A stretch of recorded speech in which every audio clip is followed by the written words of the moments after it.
Here we are. Here we are. We gotta do another review. Welcome back to another video. Hope you're enjoying the last couple of videos. Not sure how long this YouTube thing is gonna last, but I'm chugging along and trying to throw out videos and seeing if they'll do good. So today we're gonna talk about and review God of War for the PS4 that came out in 2018.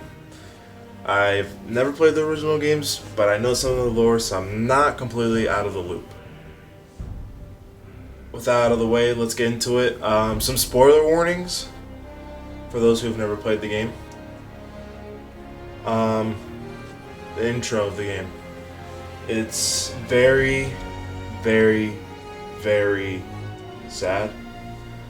The way they start off is very sad. And a lot of what happens at the beginning is interesting because it's just Atreus and Kratos mourning the death of Atreus' mom, Faye, and their whole goal for the whole game is to spread their ashes at the peak of Jotunheim, which is the land of the giants in Norse mythology. Pretty cool. This game does something that not many games try to do. They execute story with building lore. Throughout the game's story, you meet several characters from Norse mythology. And being a game about gods and how they moved from Greek gods to now Norse gods, and who knows how it'll be in a couple of years and a decade, who knows what kind of gods Kratos will be fighting for. But now they're in Norse mythology. The first god you meet is actually the first person you fight in the game. You fight Baldur. Right, he becomes the main antagonist right from the start. And then later throughout the game, you start to meet more important figures. You meet Freya as you make your way through her forest. You meet Thor's son, Magni, and his half-brother Modi. And then you meet the World Serpent, destined to fight Thor for Ragnarok. And then you meet the Blacksmith brothers, Brock and Sindri. As they start in the game, they despise each other, and they throw a bunch of shade at each other, and eventually near the end of the game they come together and they help Kratos and Atreus build better armor and better weapons and a bunch of better equipment for them to move on. Most importantly, you meet Mimir, the smartest man alive, the god of wisdom and knowledge. He aids both Kratos and Atreus through most of their journey, and the inclusion of Mimir helps the player gain lore and knowledge of not only the game enemies but the Norse mythology itself. All the writing of these characters are done very well, but I think Magnus and Modi are probably the weaker characters that you meet, the quote-unquote main antagonists that you meet. But obviously their inclusion sets up for what I'm assuming Thor's inclusion in the next possible sequel that will follow this one after the end of this game. And every emotion they express is almost felt right through the TV. Every single character, even for the weaker characters, right? Even for Magnus and for Modi, the characters' emotions shines through the game a lot. And their writing isn't really the only good thing. Their designs are great as well. Detailed with tattoos of probably their past fights and journeys, and it's just really, they look really cool with all of their clothes and all that. So gameplay. What I said before, I have never played the older games, but I've learned some lore from videos that covered those games and have seen gameplay as well. The gameplay in God of War does a good job at explaining itself whenever you equip new types of attacks, whenever you gain skills from the XP that you gain throughout the gameplay, and it explains how you use those same abilities in the menu where you unlock them. You travel around a lot through the game's overworld that you never fight the same enemy often enough to feel overdone and old.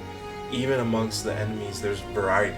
Even amongst the different types of enemy you fight in each realm, there's much variety. All the boss fights in the game are absolutely stunning. with how cinematic they were made to be. Even the gameplay, even the quick time action events within the boss fights are super cinematic, and it's like, wait, is this gameplay or cinematics? It's so perfectly blended. And then when it really gets into the cinematic part, when it gets into the story, it's like, whoa, it's even better. I'm usually not a fan of quick time events, but the scenes that those quick time events happened were so nice. Being an Xbox kid, Gears of War usually does a good job with its third-person camera. God of War, on the other hand, is good as well, but it seems too close at times, especially with multiple enemies around. I'm glad they gave you an enemy indicator, but the arrows on the indicator weren't exactly accurate at all times. I always found myself being hit by an enemy even when I tried to evade them. In general, the game was pretty easy to not have to restart more than 2 or 3 times throughout the playthrough of the game. There is challenging moments through the game, though. Don't get me wrong. I accidentally ran into a Valkyrie and spent at least 2 or 3 hours trying to beat the Valkyrie, but ultimately stopped because it was getting late when I was in the middle of battling that same Valkyrie. I'm not sure which Valkyrie it was. It was in a temple where you have to move a giant cart, and that cart, you have to get on that cart so you can progress further. But when you went through that area the first time, you couldn't because you had to you didn't have an ability for that moment. But then in that same area, there was a mirror where you had to use the, I forget what the flaming rock was called, where you had to use that to find your way into the Valkyrie. The Valkyrie fights, or that one specific Valkyrie fight, was super tough. I was under leveled and I didn't have particularly good armor, but it was challenging to say the least. I think the last time I battled it in the 2 or 3 hour time that I battled it was the closest I've gotten. I think I got her down to like maybe a third of her last health bar. So it was a pretty challenging fight. It took me 2 or 3 hours to get used to her patterns. Although the game's story isn't challenging, it offers enough outside of the story for you to do that can be very challenging, which they're very worth doing. And the environment in the game is so beautiful. The scenery, all the different mountains and the forest, the multiple forests that you've gone through, and the river. And even though there's so much water that you have to go through, there's so much boating you have to go through, all of that is filled by the stories that Mimir tells you. All the stories and lores about different Norse mythology creatures. The lighting in the game makes it so worth it to travel through each realm. Every realm had its own look that made it so unique, and the way it was lit made it even better. And I loved that you got to interact with a bunch of different things in the environment. Moving the world serpent, the both times that you do, was so cool. How Mimir talked to the world serpent in the world serpent's tongue. So much what they did with the environment was very good, I thought. So I thought that's all I have to say for this review for the game. There's a lot of things people could say about the game. There's a bunch of different things that other people have said better than I have. But that's everything that I could think of. And never growing up with the PS3 or PS4 and just the PS1, it seems that I've missed out on a lot of games such as God of War.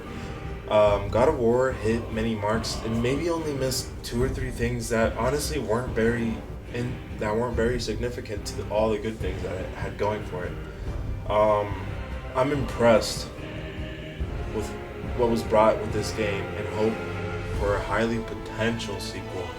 There's been rumors about what the game is being called, and right now people have been thinking it's going to be called God of War Ragnarok.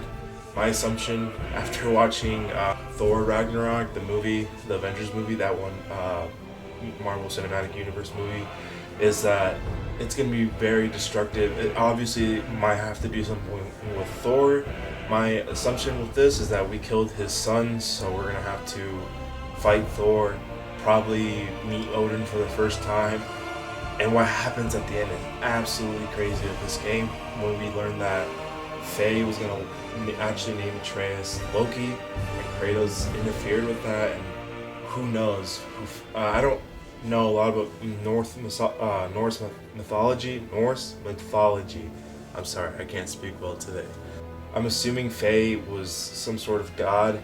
She was a giant, but it seemed like maybe she was some sort of god. It was possibly even related to Odin. And relating back to the MCU, Loki was a elf, ice giant, or something like that. So I'm not sure what is going to happen in the next game, but I'm very excited. In total, I think I'd rate this game a 9 to 9.5 out of 10. This game has so much going for it. I heard a lot of people say they don't, not necessarily a lot of people, but a vocal minority of people that really try to say that this game isn't what the old games were. But it's like, well, true, but this game is doing so much more. They made this. The old games did not look good. I mean, there were some good-looking moments, but for the most part, this game looks like a masterpiece. It feels like an actual AAA game, and now it's a staple for the PlayStation community, for Sony. It's like this game has done so much for itself and for PlayStation. So this game is doing very well. I think the next game might do better. A lot of people are anticipating that next game, no matter what it might be about. My assumption would be for, but we'll see. If you enjoyed the video, please leave a like, a comment, maybe even subscribe.